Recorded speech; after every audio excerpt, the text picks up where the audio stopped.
back to the Azure Files. How's it going, Matt? Good, and you? Cool, man. I see you were a genius at the bar last night. I thought you weren't supposed to talk about that on the Azure Files. Okay. No, so the reason I got this shirt was because, you did at once upon a time refer to me as a genius when it came to some stuff in Azure. Sorry. Viewers, if you could please find that in the video and send it to us, I'm sure we can organize a prize for you. Oh, is it?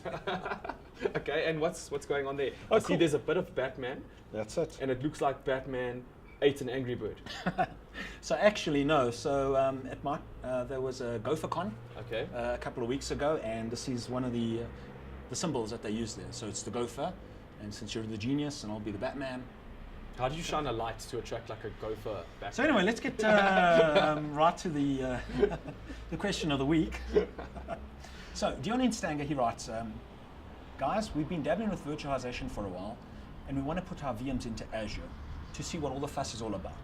In our experience, Powershell is a pain to use, and we keep getting errors when importing our VHDs into Azure. Can you help us understand where we're going wrong?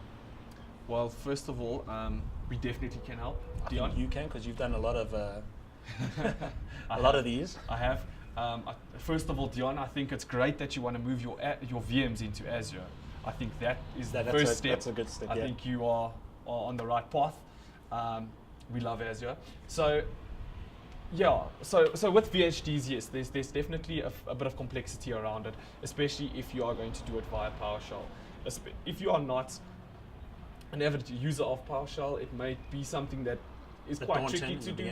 However, I mean, I'll openly admit that I was never a massive PowerShell user, and I did struggle the first few times, but eventually got it right. And there's just things that go wrong. Sometimes it's parameters that you are missing when you have to specify storage accounts, subscriptions. Those are the kind of things that we come across quite often. However, there is a prerequisite list for importing VHDs. And if you are an avid PowerShell user and you're having errors, it's probably related to the prerequisites.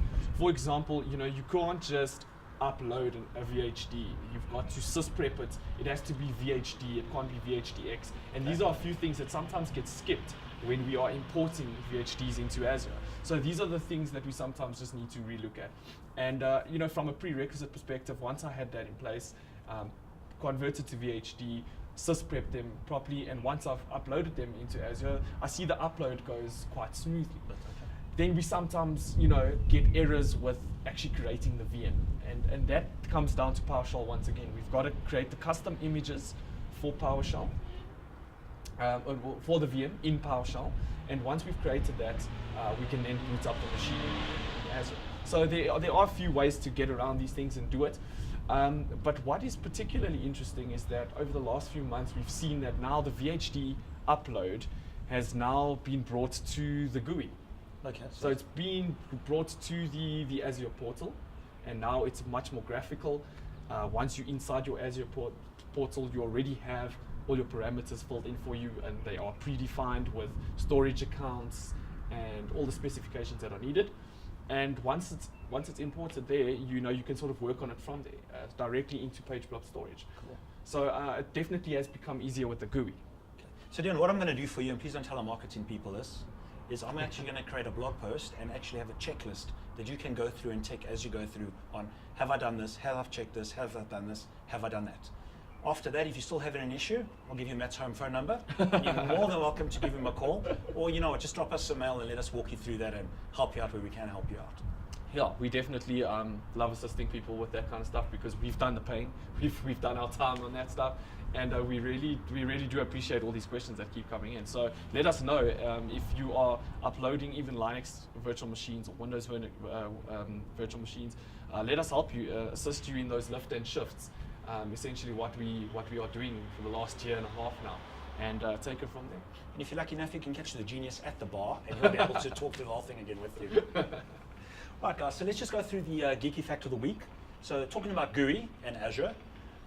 So everyone thinks that the GUI, or the GUI, the graphical user interface, has its roots at Xerox PARC. The guys where Mr. Jobs went to spend a week to find out how things work there. But it was actually created by Douglas Engelbrecht and his team at the SIR International, and they developed an online system, or NELS, that incorporated a mouse-driven cursor with multiple windows used to work on hypertext or HTML. So many people think that, so a lot of the people moved from SRI into Park, and that's where Woz and Jobs liberated the GUI for the Mac, and that's what started the whole revolution. Guys, I hope you enjoyed the show. Please don't forget to send us your questions, and yeah, let's subscribe. Yeah, thank you. It really is awesome to hear from you guys, and yes, as usual, please don't forget to subscribe.